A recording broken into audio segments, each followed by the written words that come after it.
Kristaps Porzingis is coming back, and he's playing in game one, right? Is he? Well, whatever he is, he's honest, and you're going to hear it right now on the Locked On Celtics podcast. Thanks to Blockbuster Brand, it's holiday season. Drop Drew in the mix, and 3 from KP. No, we not on the Knicks. Flushing competition like Al on Giannis. Juice and Big Juice, still Beantown's finest. Banner 18 going up in the rafters. Watch the C's game in Locked On after. Karalis on the breakdown, clutch like a tip from D White on the breakdown. John on the mic, documenting domination. Matter pen a back bay, it's all C's nation. Rain and J's, how we started raising banners, how we finished. Locked On Celtics pod, home of the winners. Peace.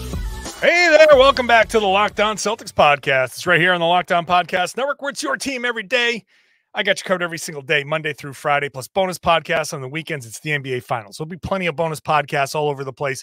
Not slowing down, even with 10, 20, 30 days off, whatever the hell it is before game one. We're almost there, though, and Kristaps Porzingis spoke, so I have all of it for you, just like I always do. So subscribe wherever you get your podcasts, watch the show on YouTube, get into that comment section.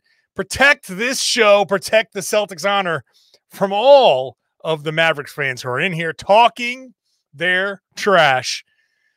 All right, I'm John Karalis, if you're new to the show. Used to play a long time ago. Now I'm covering the Celtics for Boston Sports Journal. Today it's all about Kristaps Porzingis, and we're doing it with our buddy Tom Westerholm. Hey, Tom, what's up? What up? Talking to Kristaps, getting the scoop, getting not two Kristaps, not three Kristaps, but one Kristap. One Kristap, just one Kristap. No. That's right. So, yeah, but it feels like there are more than one Kristaps. Maybe that's why, because he's on both ends of the floor. He's making a big impact. That's what it is. Two-way. When he's a two-way impact guy, he's a Kristaps. That's right. He's Kristaps. That's right. That's right. Well, so the timeline here is we got the tweet from Woj a while ago that said, "Hey, Game 4 conference finals. That could be when he comes back." So it's like, oh, that was encouraging. Yeah. And around Game 3, before Game 3, Porzingis was at the Gainbridge Fieldhouse in Indy, just walking into media dining, like, yeah, let me just get some of this, pot roast or whatever the hell they were serving. He's like, yeah, this looks fun. Yeah, well, let's joke around with Kristaps, and like, okay, this is good, all positive stuff. And then today, on Tuesday, Shams Charania tweets, Kristaps Porzingis has gone through multiple scrimmages, and he is preparing to play in Game 1. So I'm positive. I'm like feeling like, wow, this is great. The progression has been great. So we're at the practice facility. We're waiting upstairs in the media section. For people who don't know, it's like a 2-level thing. Media is all upstairs. And then a door opens up. Usually Joe Mazzulla comes out first. Kristaps Porzingis walks in. And we're like, oh, damn. Kristaps is talking to us? So 2 + 2, like we're like ready for the big positive triumphant return. Kristaps Porzingis is here. He's talking to us. I get the first question and I say, Kristaps. 100%? Are you 100% right now? How you doing, guys?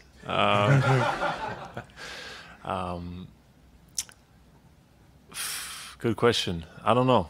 We'll see.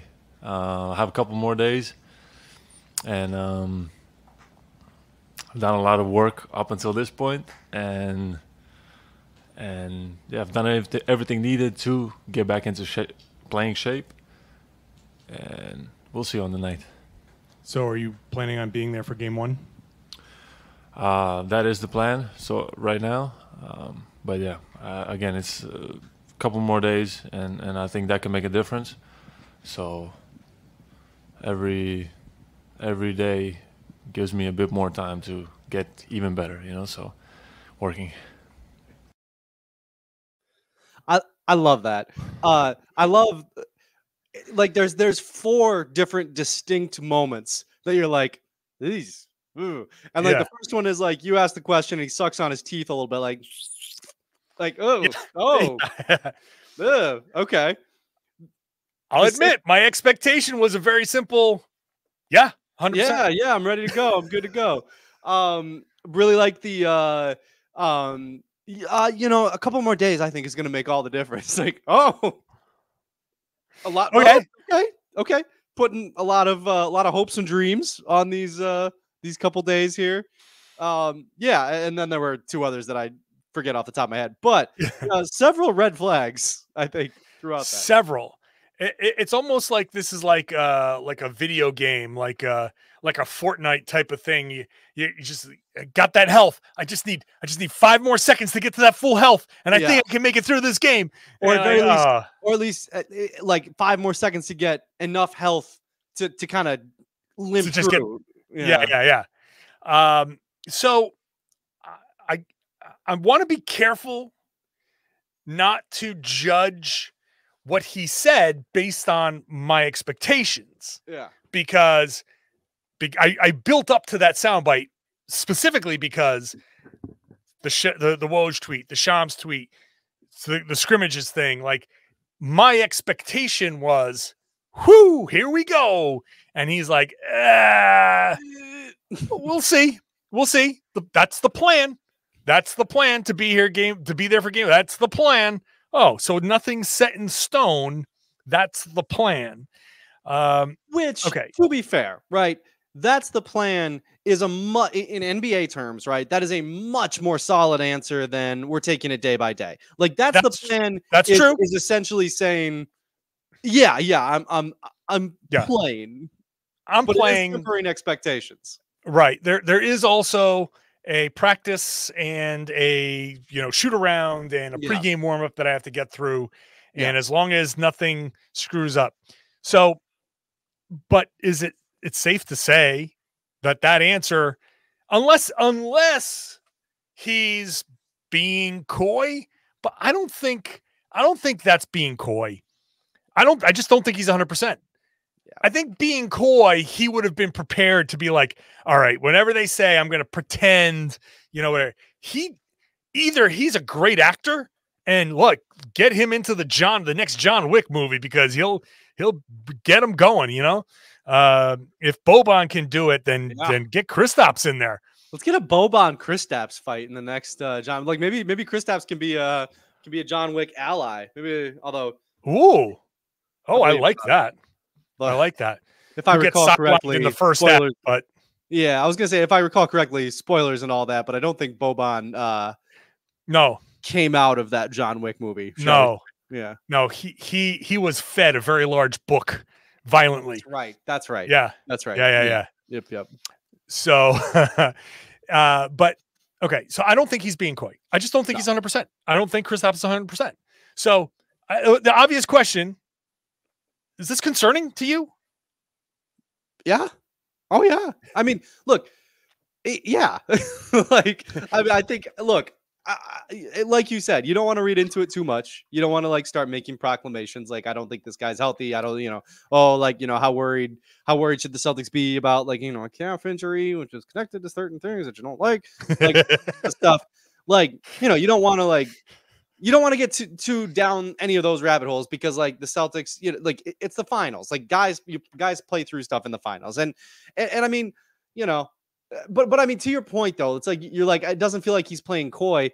True. It almost feels more like he's doing the opposite where he's not where he would like to be. And he doesn't want the other team to know hey, attack Kristaps in the pick and roll right now because he can't move very well and he wasn't all that. I mean, he was mobile for his size, but he wasn't hyper mobile to begin with, and now he's even less so. I think I think the Celtics have a lot of things that they I mean, you and I don't think we've talked on the pod about this yet, but Celtics have a lot of things they can do to the Mavericks with or without Porzingis, right? Especially on the offensive end. But if you're kind of hanging a lot on fully healthy Kristaps Porzingis, that's the thing that's going to put the Celtics over the edge.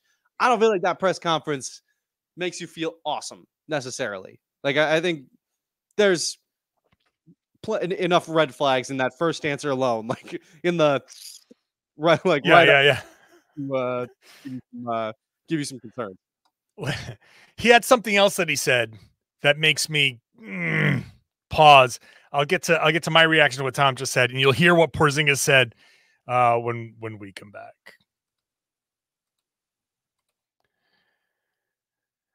Today's show is brought to you by BetterHelp. Now, I've talked about my visits through, with a therapist. I think it's benefited me a lot. I was lucky enough to find somebody around where I lived at the time, but it's not that easy.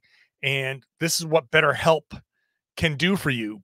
If you go to betterhelp.com/lockedonnba, you're going to be able to find your way to being your best self, because what BetterHelp can do is help you find a therapist. You sign up, betterhelp.com/lockedonnba. You fill out a brief questionnaire, you get matched with a licensed therapist. No searching around your neighborhood, no trying to Google everybody. They have the licensed therapist, you get matched. And the thing is, if it doesn't work, then you switch and you get no additional charge. You can switch until you find somebody that works for you. And that's the key thing. That's what makes therapy work. You find somebody that works for you. And when you find somebody that works for you, that's somebody that can talk to you and listen to you. And then you can get the stuff off your chest, whether it's something at work that's frustrating, a relationship thing, or something deeper. That's where therapy helps. So go to betterhelp.com/lockedonnba. You get 10% off your first month. BetterHelp, HELP.com/lockedonnba. You get matched with a licensed therapist. You can switch. It's convenient, flexible, suited to your schedule, entirely online. Give it a try. I think it'll be worth it. BetterHelp.com/lockedonnba. Thanks for making Locked On Celtics your first listen every day. Go check out Locked On NBA. I'll be talking more finals, plus JJ Redick apparently becoming the Lakers head coach. That's all coming up on Locked On NBA with me and Jake Madison, so make that your next listen. Let's get back to the conversation here with Tom Westerholm. And before I get into that, let's get into the other audio clip from his press conference. And I want to set this up by saying, if you're listening on an audio feed and you have, like I have, a silence reducer, so it automatically, when it detects silence, it cuts out a lot of it, so it makes things flow a little bit easier and cuts time out. You're going to have to shut that off or watch the YouTube video to get the full impact, because there is a fair amount of silence before Kristaps Porzingis says anything. Kristaps, is it a pain threshold thing? Are you running pain-free at this point?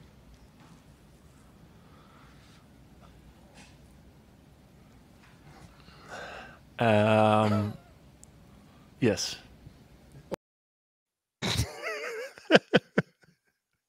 That's 7 seconds of silence. Now, let me tell you something. Hey, If- Rafi, did you brush your teeth? Yes. Yes. Huh. Okay. I totally believe you. Yeah. Oh, great. Now, carry on then. Yeah. All I was questions gonna answered. make the joke. Yeah, I was going to make the joke about my wife asking me if I took out the trash or something. Yeah, And I'd be like, yes. Yeah. Like, okay, John, can you go take out the trash then? But no, I just said yes. Yeah, I don't believe you. You need more people. Go. Again, not encouraging. So I think it's clear he's not 100%, but it's the finals. He's never played in the finals. He's never played anything beyond the first round. So he's going to play, and he's close enough where he's going to play. He's just like, look, I feel good. And let's not take away from, he did go through everything in the lighter practices. He went through multiple scrimmages as Shams Charania tweeted out. So he's gone through the multiple scrimmages. He's been on the floor. He's done stuff. Some of this could be that he's not at the cardio level that he wants to be, so he's not 100% there. Maybe some of it is there is still some lingering soreness or tightness or something, and he's going to have to play through that. The question is, and I'm just going to, I might be saying the words kinesio tape for 1,000 times over the course of this series, but as I joked on Twitter, kinesio tape's going to be the Simpsons version of the inanimate carbon rod, where if Kristaps Porzingis makes it through this series in one piece and he plays well and the Celtics win, then they're going to throw a ticker tape parade for Kinesio tape, and it's going to be in the cover of Time magazine, because that's going to be what keeps his Achilles and his calf all kind of working in concert with one another, and hopefully keeps everything together to a point where there's no risk of re-injury or no re-injury at all. Yeah. It does, Tom, send a little bit of a message to the Mavs that it tells the Mavs what he's not going to do, and that's he's not going to be blitzing Luka Doncic. I don't think he's going to be up to touch. I don't think he's going to be, switching onto Luka. So if Luka is driving and Porzingis is there, I think Luka can say, well, I know he's hurt and I know he's not going to do anything besides drop. So when you tell Luka, I'm not doing something, then that gives him the options. And it's not ideal.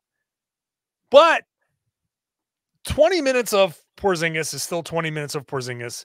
And I'll take 20 minutes of Porzingis at 90% or whatever number he is with 28 minutes of Al Horford, because it's not 35 minutes of Al Horford, which is a problem. Or at least I want Al Horford fresh enough to make threes in the fourth quarter, and I don't want to tax him. So 20 minutes of Porzingis is going to, I think, help that. And him being a deterrent at the rim, regardless, I think is going to help the defense do what it needs to do, enough of what it needs to do to defend the Mavericks effectively. Yeah. I think there's a lot of things. There's a lot of things that 90% Porzingis brings, right? Like there's, okay. And they're all kind of these little interconnected things that are I think would really benefit the Celtics, right? So you've got the floor spacing, right? Which one, that gives you an outlet for your 3-point, like for your drivers, right? It spaces the floor farther than Al Horford does, as we talked about literally since Porzingis, was acquired, right? Like that was like one of the first things we talked about was how far out he was going to be able to space things. That's all there. That's fine. You're going to be able to do that. That's great. If what that then does is allow your slashers to get downhill a little bit more effectively, that has a carryover effect even when Porzingis isn't out, right? Like then guys are a little bit more comfortable getting to the rim, might get themselves going with a couple layups, a couple trips to the free throw line, a couple fouls on somebody. You're going to start collapsing the defense in ways that are going to be really helpful down the line. I think that's big time. I think to your point, being able to contest some of these shots at the rim, that'll be really helpful. I think there's so much that Porzingis brings to the table. And honestly, again, it's not like the Celtics were with Porzingis.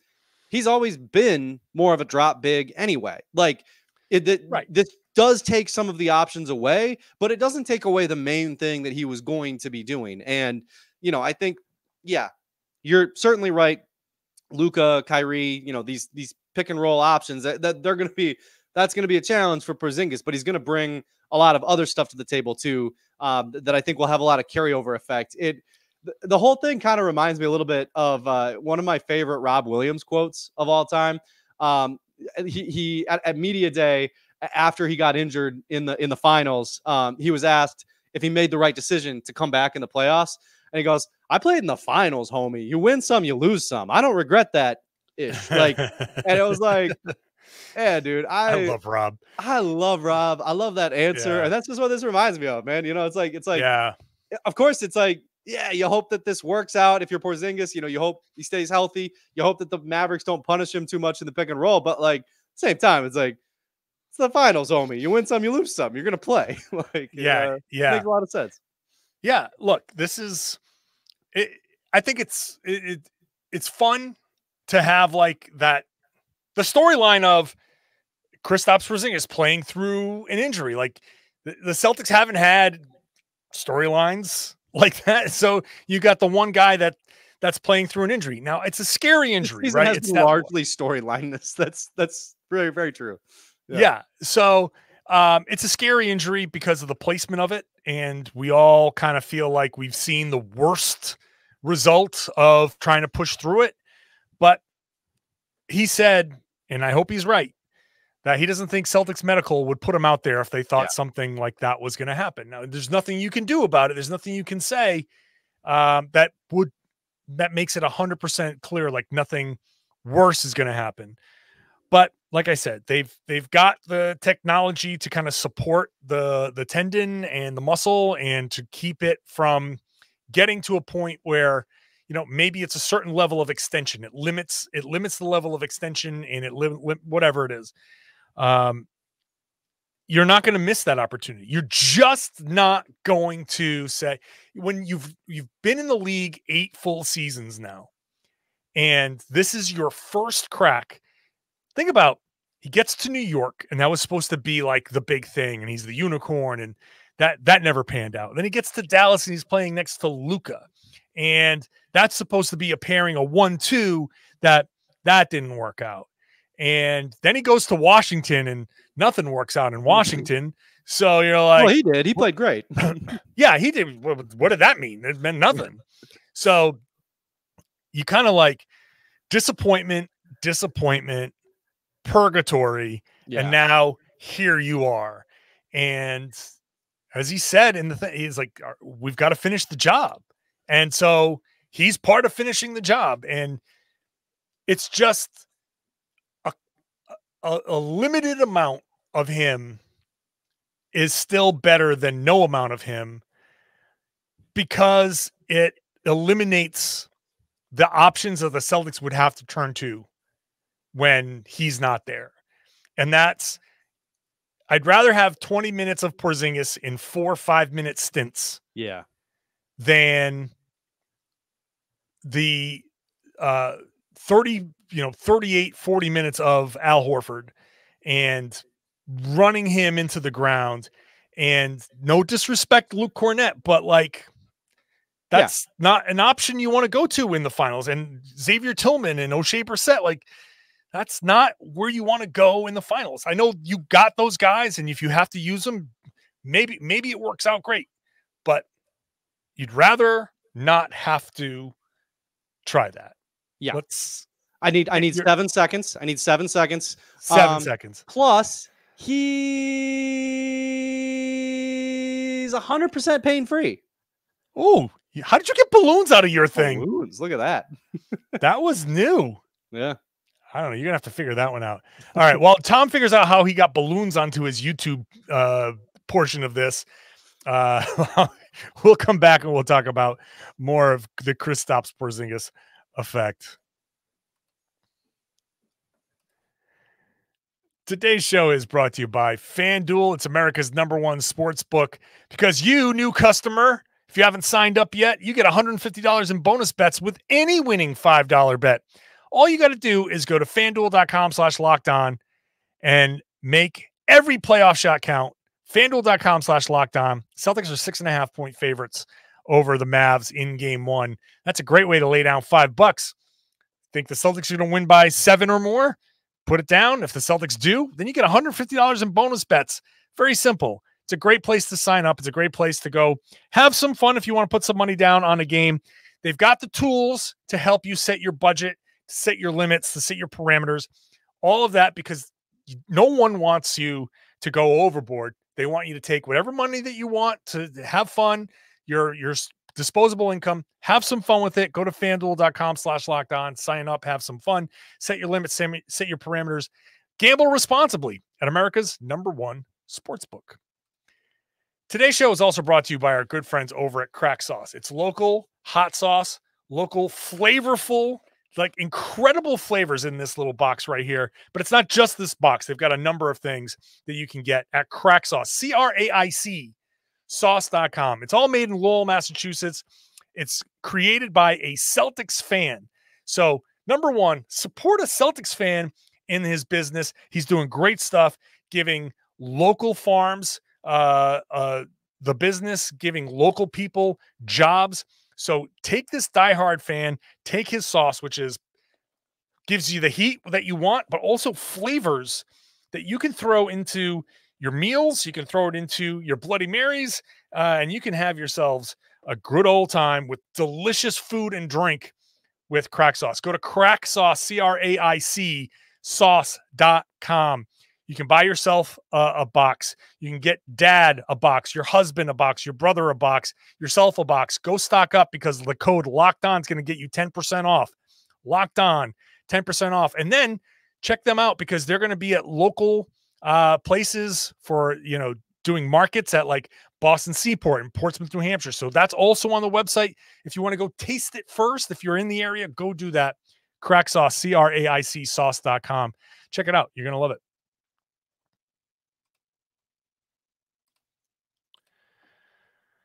All right. So Kristaps, I think the big reason why I think he's going to be so important, he's going to help the Celtics keep to their initial defensive game plan. They don't like to double in general. So, and I've been, beating the drum here about you do not overreact to Luka Doncic. Keep, whether it's Jaylen Brown or Drew Holiday, I'm fine with Holiday. I know that people are saying, oh, he loves that Holiday matchup. I'm fine. Good. I give him Drew Holiday and have him be like, oh, great. I can cook against him. And maybe he puts blinders on and doesn't pass. Holiday can run him off the 3-point line.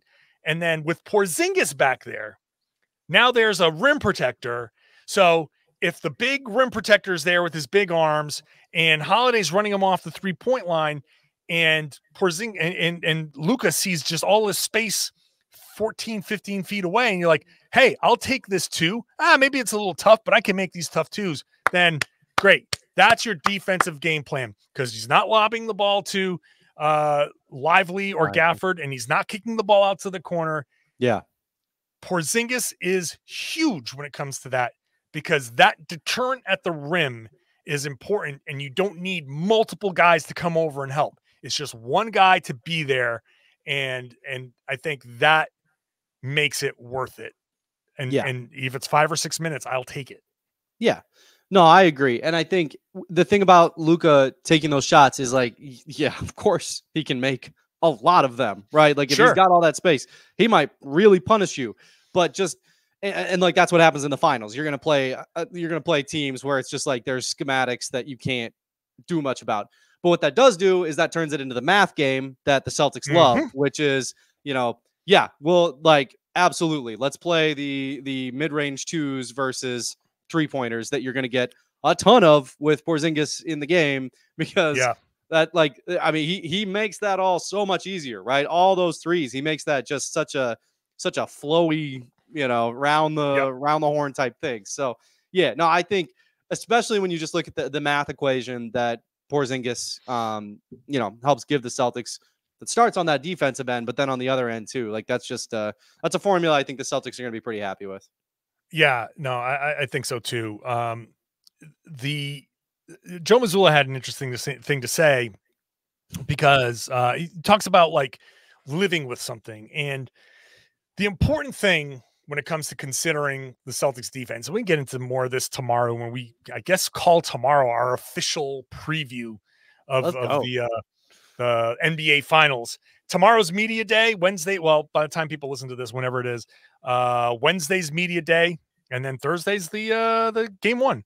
But it's important to understand how sophisticated NBA offenses can be, how good Luka is, how good Kyrie is, what they're capable of, and what you're going to see on the floor might look like, oh my God, this guy is killing Boston. And the Celtics are going to be sitting there like, yes, thank you for taking all those shots. Like Evan Mobley in the Cavs series.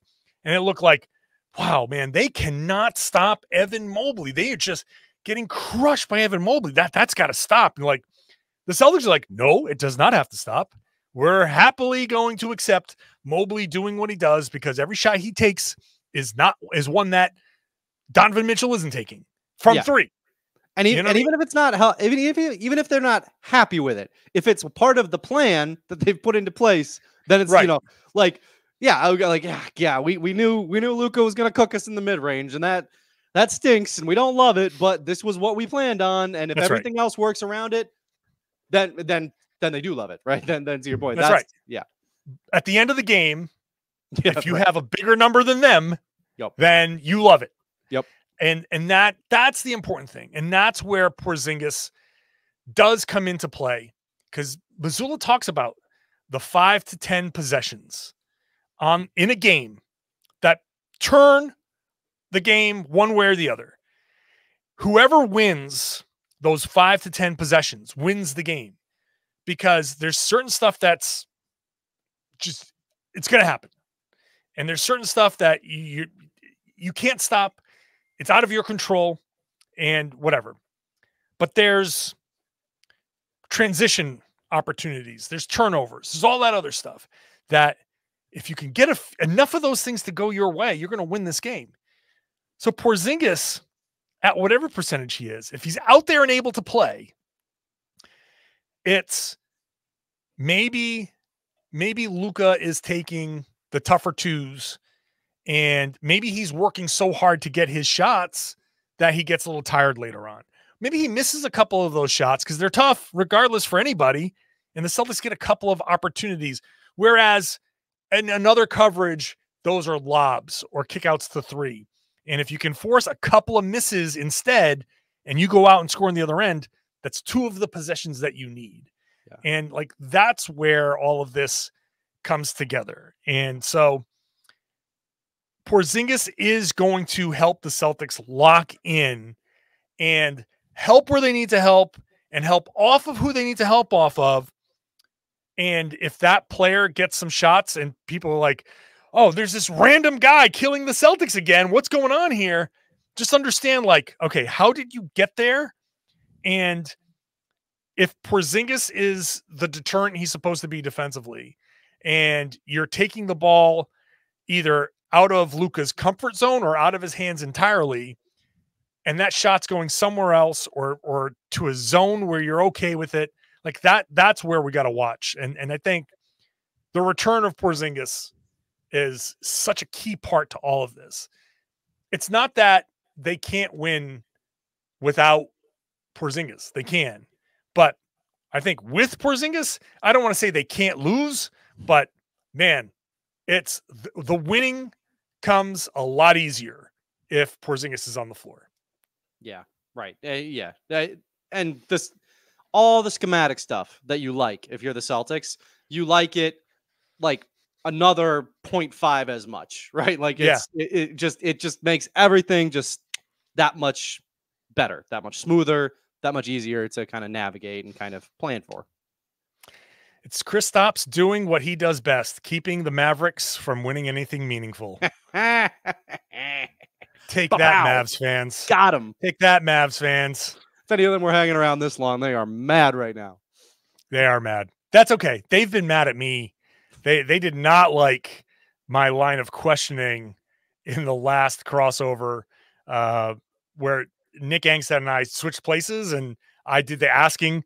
They didn't like the way I asked the questions. They didn't like the questions that I asked. Like, I had the audacity. Like your jib. That's right.